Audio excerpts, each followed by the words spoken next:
Imagine you've cracked the code to the universe. You are the only person on Earth who has figured out how to rule upon life and death. You have figured out how to reanimate dead body parts and make humans come alive. In a dreary night of November, you finally succeed. But what do you do when the creature you've created awakes for the very first time? Are you horrified and run for your life? Or do you spend some time checking whether your experiment is actually as perfect as you thought it would be? This is a question Victor Frankenstein has to answer for himself in both the novel by Mary Shelley from 1818 and also in the adaptation from 2025 by Guillermo del Toro. Today we want to explore the character of Victor Frankenstein.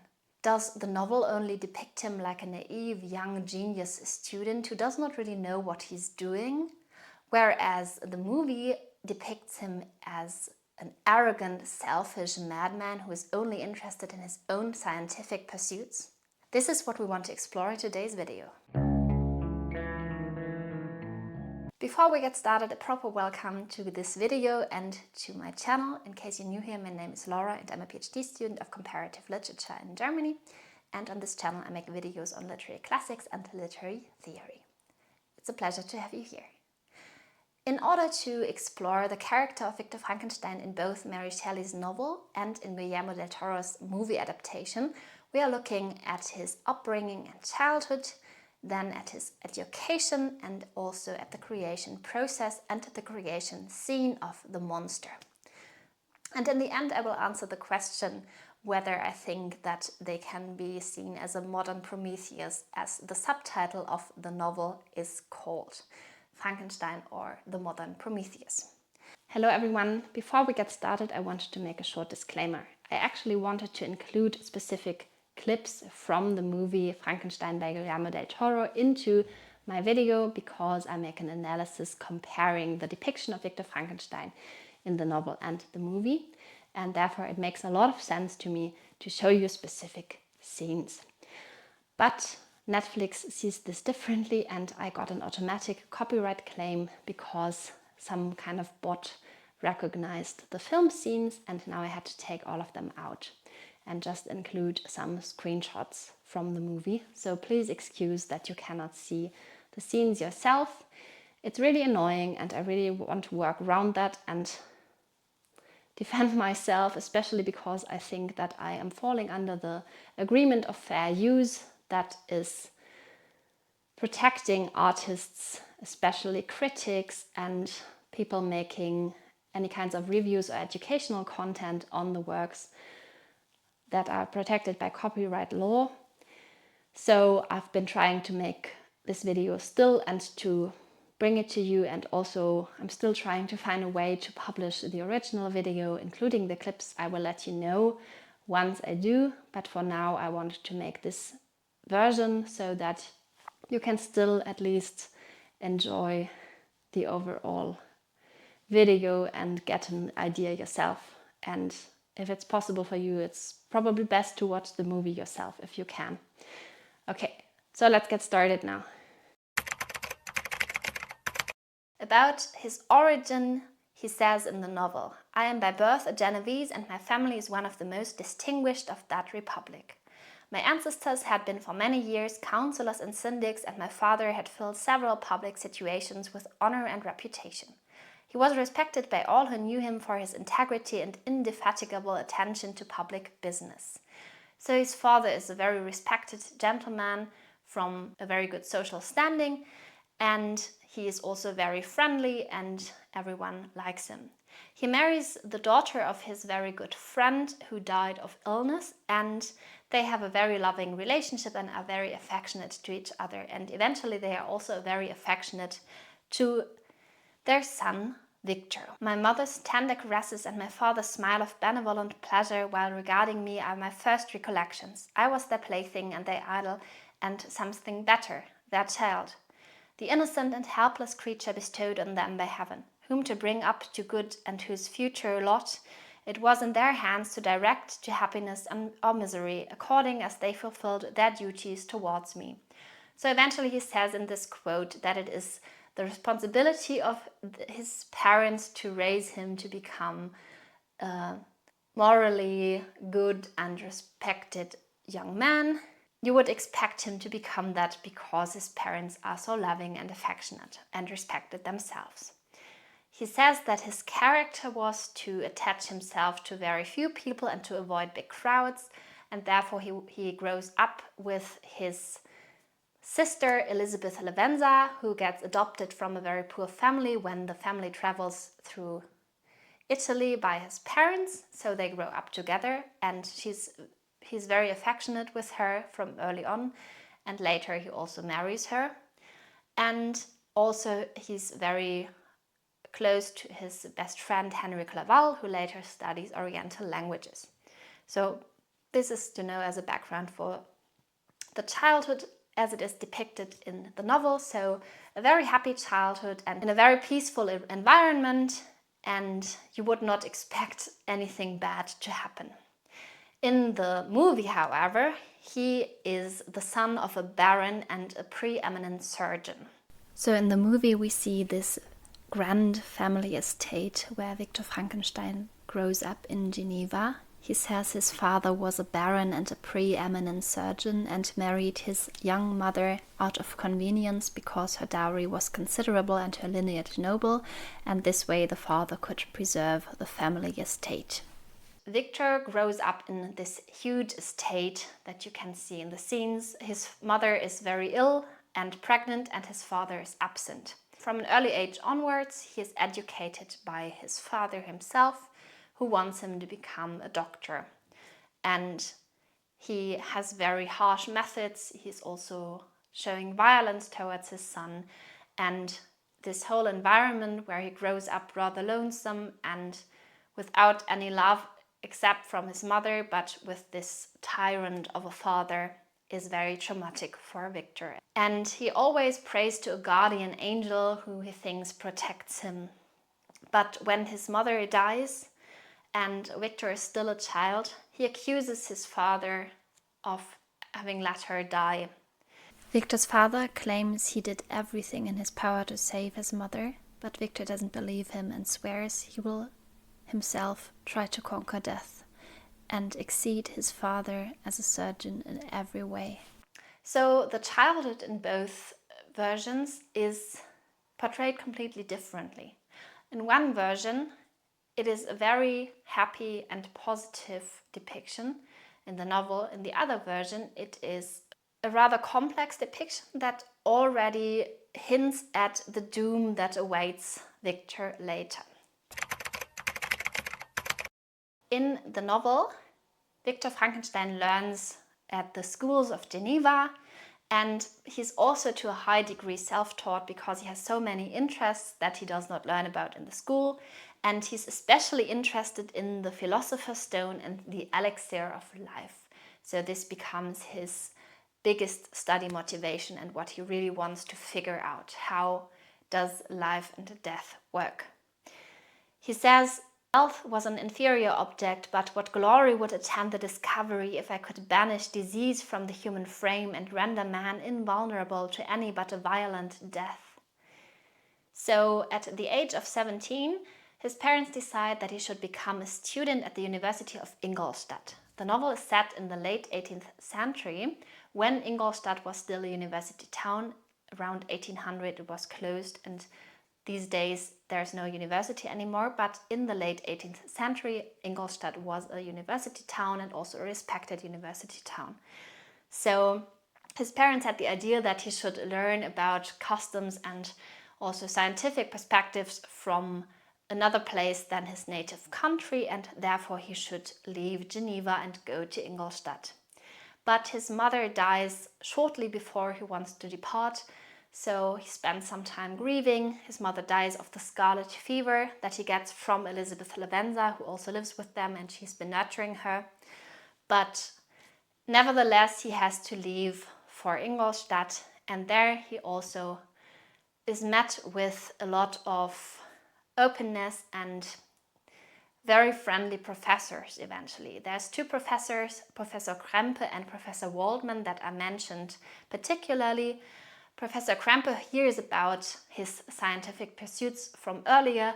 He learns that he has been studying the works of Cornelius Agrippa and Paracelsus and Albertus Magnus, and he says that all of that is just absolute nonsense, and every minute he spent studying their work was a minute wasted and a minute that he could never get back. So from now on he should study the natural sciences like chemistry, mathematics and everything else, and just learn the real important stuff. So he represents a rather skeptical and rigid view of sciences, and he also teaches him to really learn about what is reasonable. Still, the scientists are depicted very positively, especially the other one, Professor Waldman, who inspires Victor with a sense of wonder about natural science, and he teaches him a huge range of methods and also the chemistry instruments that they use. And Victor is such a arduous and ambitious student that very soon he can use almost everything that Mr. Waldman has taught him.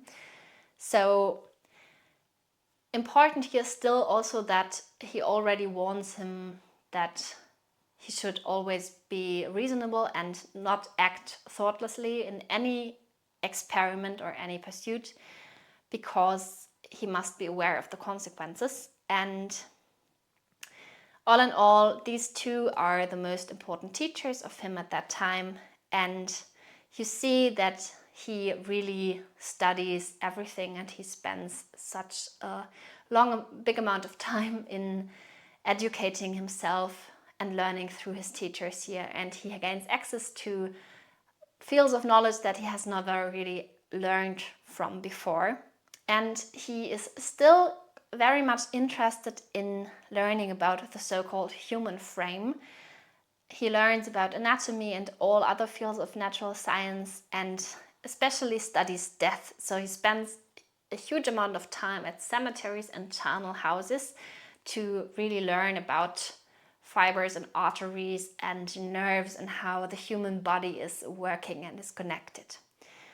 And then he says, after days and nights of incredible labor and fatigue, I succeeded in discovering the cause of generation and life. Nay, more, I became myself capable of bestowing animation upon lifeless matter. So he actually becomes obsessed with the idea to create a human and spends a few months only collecting the material to finally create a human being for himself. And all of this happens throughout several years. So he starts this education at 17, and in his early 20s he is ready to create the monster that we later meet. So this is the depiction of his education in the novel.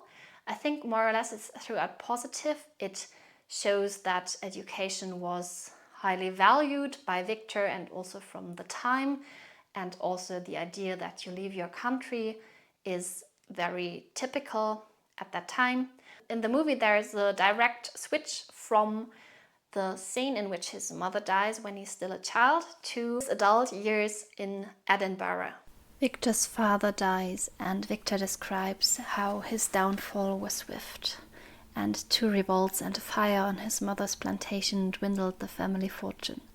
He said, "We kept the estate but lost everything else."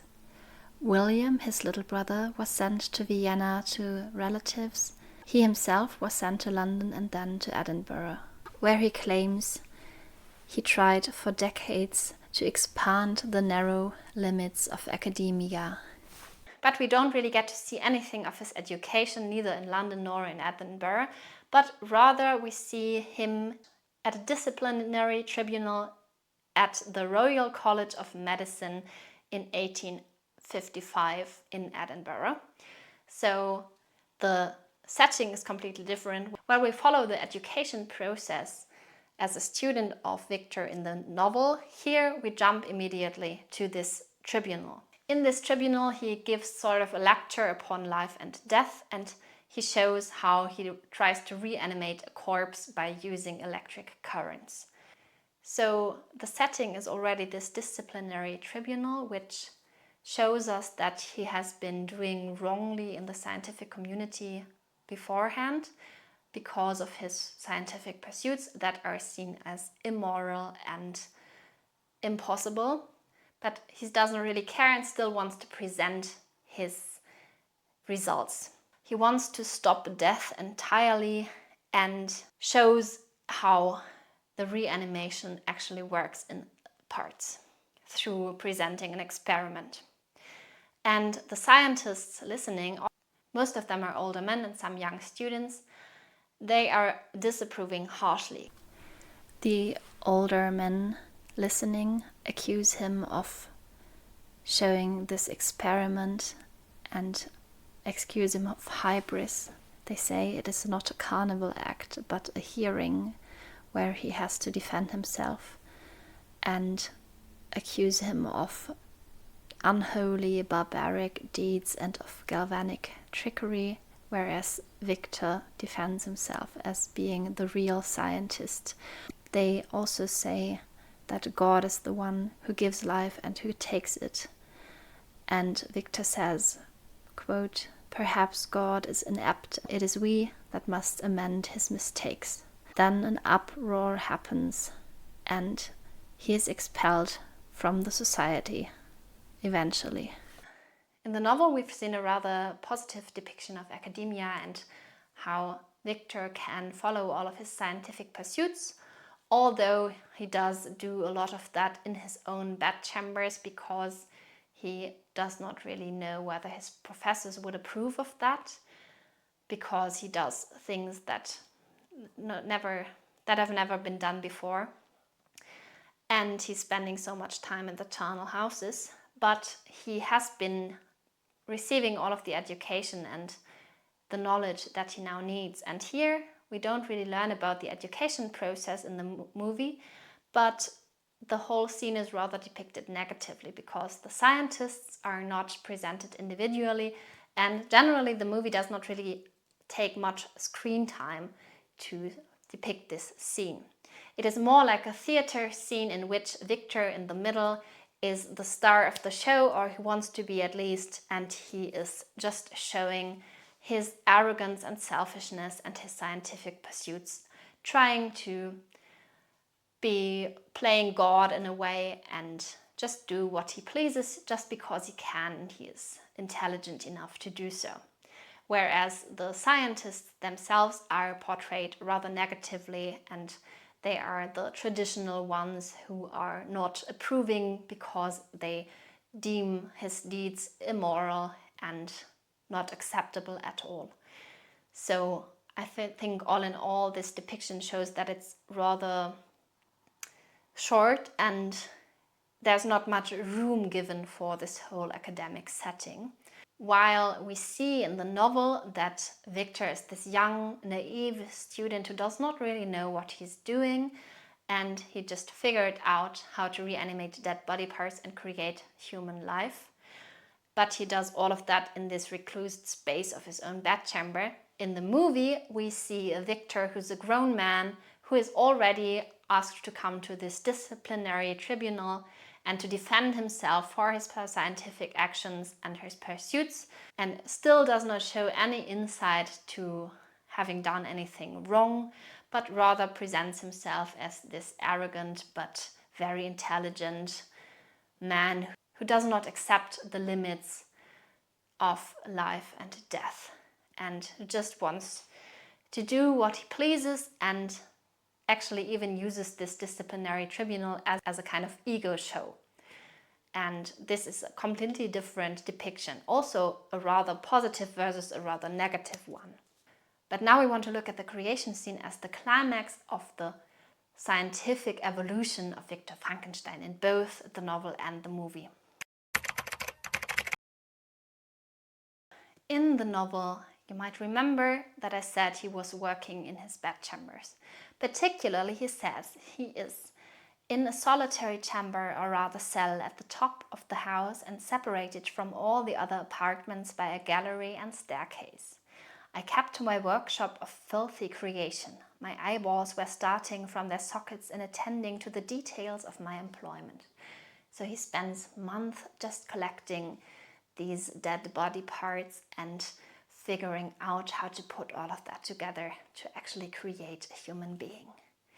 The setting is therefore rather quiet and lonely and even secret, because nobody knows of his deeds. And on a dreary night of November at 1 in the morning, the rain pats against his window and he succeeds in creating this being. He sees that the eyes, the yellow eyes of the creature open for the first time. And he's horrified. He's so horrified that he runs away to his bed. He's going through lots of emotions and is so overwhelmed that he describes it as a breathless horror and disgust. So he has to leave the scene and then he has nightmares. But he says, I started from my sleep with horror. A cold dew covered my forehead, my teeth chattered, and every limb became convulsed. When, by the dim and yellow light of the moon, as it forced its way through the window shutters, I beheld the wretch, the miserable monster whom I had created. He held the curtains of the bed, and his eyes, if eyes they may be called, were fixed on me. His jaws opened, and he muttered some inarticulate sounds, while a grin wrinkled his cheeks. He might have spoken, but I did not hear. One hand was stretched out, seemingly to detain me, but I escaped and rushed downstairs. I took refuge in the courtyard belonging to the house which I inhabited, where I remained during the rest of the night, walking up and down in the greatest agitation, listening attentively, catching and fearing each sound as if it were to announce the approach of the demoniacal corpse to which I had so miserably given life. So you see that he feels shame, fear, anger, resentment, and horror. And all in all, he's really horrified, but he also beats himself up already for what he's been doing, which is quite interesting because he calls this being a demoniacal corpse. So he does dehumanize it already in this very first brief encounter. But the next morning the monster is gone and Victor does not encounter it for quite a while. In the movie, the setting is completely different. In the movie, Victor Frankenstein has the financial means through his support of his friend Heinrich Harlander to search for a laboratory that perfectly suits his needs. He finds this laboratory in a huge tower that is originally built as a water filtration plant near a lake in Vaduz. It is grand, vast, majestic. It is the perfect setting for his laboratory, and therefore Victor decides to build his creature here. He works also ardently at his creation, and one night when the lightning strikes the tower, he finally succeeds. But in the first few seconds after the lightning has struck, he thinks that experiment has gone wrong and he did not succeed because the creature does not move. Angry and disappointed, Victor goes to bed and feels betrayed by the dark angel. After a restless night, he wakes and finds the creature standing by the side of his bed. He cannot believe his eyes, and he is a little bit afraid, but he's especially curious to see how his experiment has succeeded. Then he exposes the creature to sunlight. He teaches the creature his name Victor and shows him different things. This is the first and only time throughout the movie that Victor shows some kind of affection, because he is physically so close to the monster.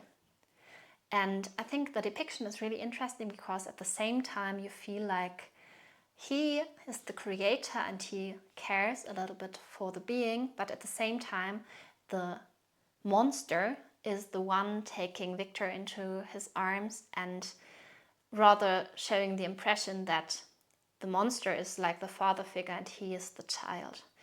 Other than in the novel, where Victor and the monster don't encounter each other for quite some time, until Victor finds out that the monster has been killing his little brother William on purpose to punish him for being created and abandoned.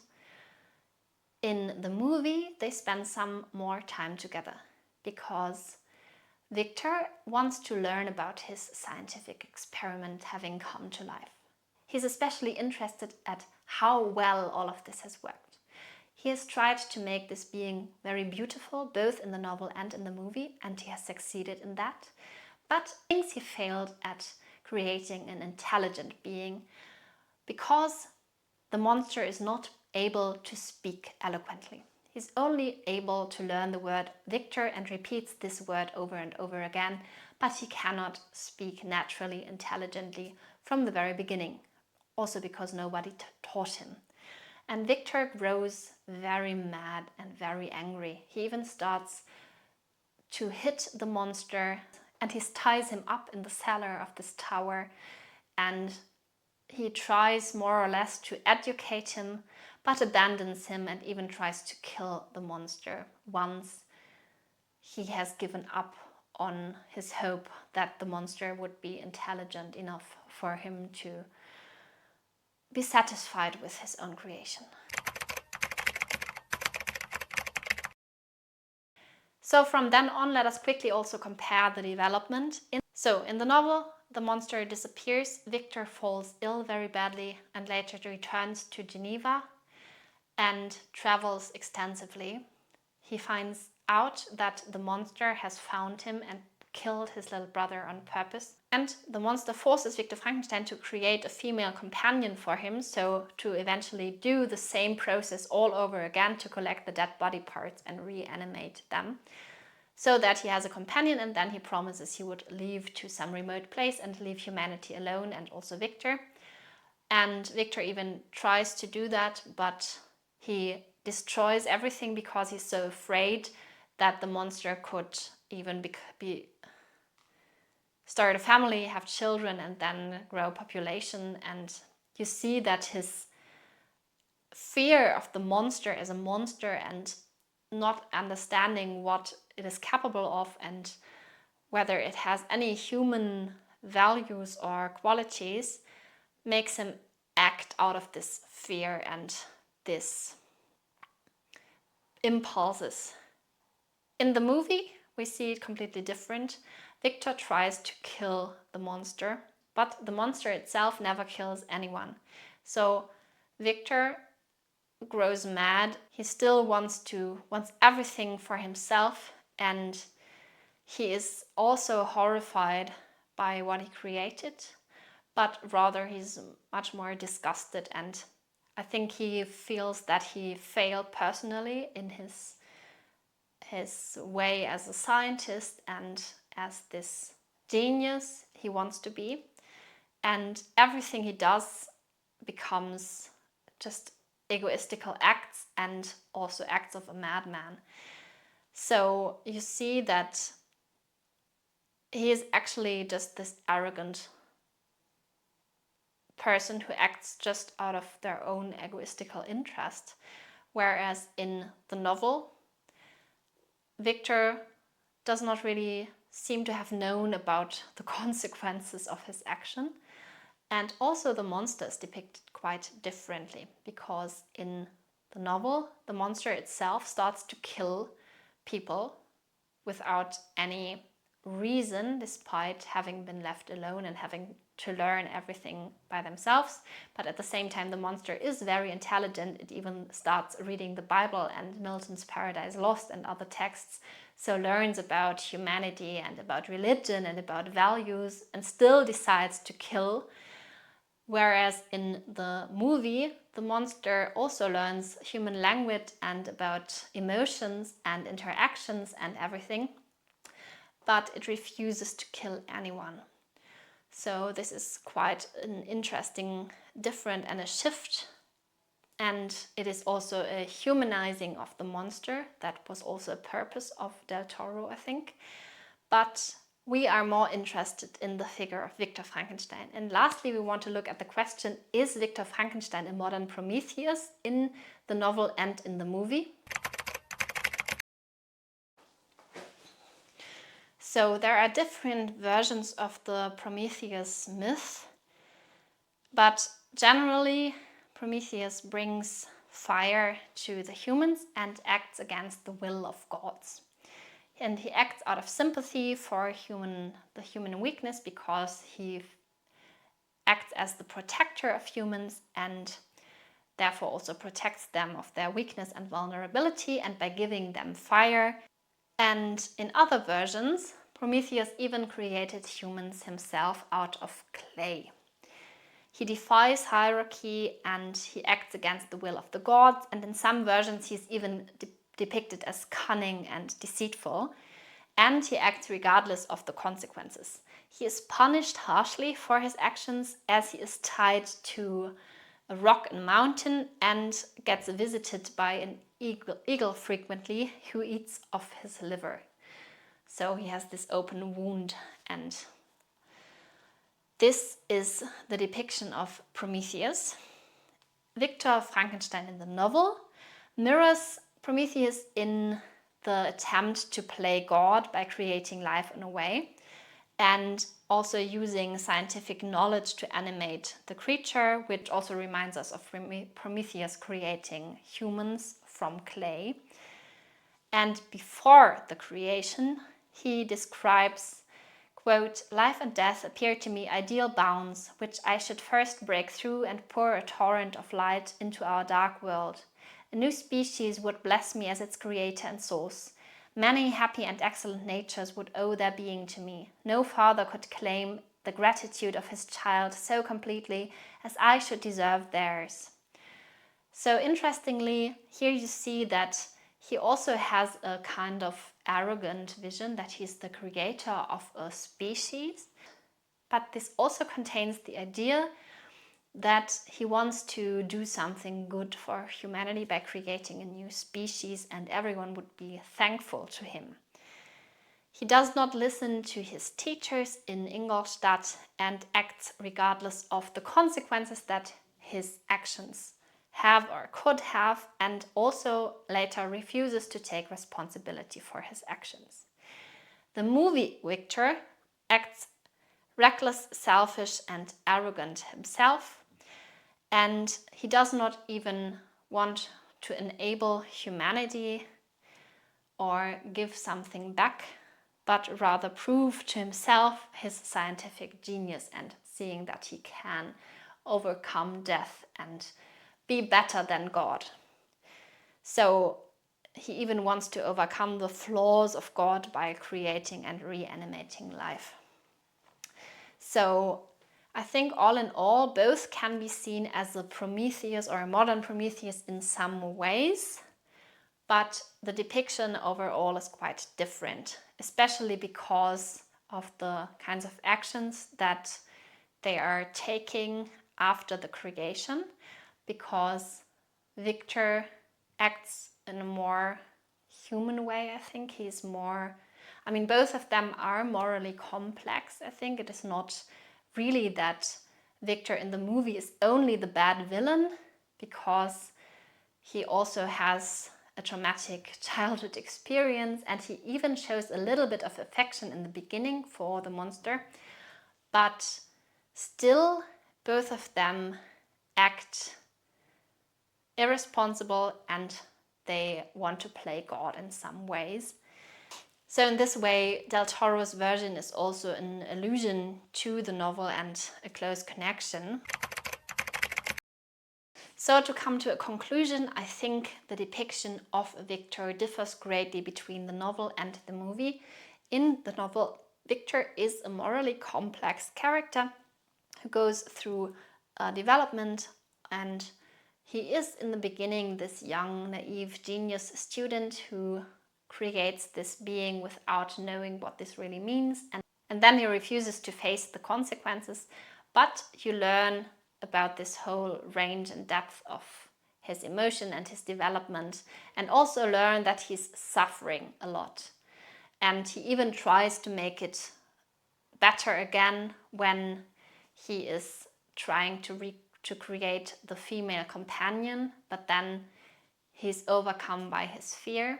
So he cannot really detach of this fear and the horror that he's been experiencing.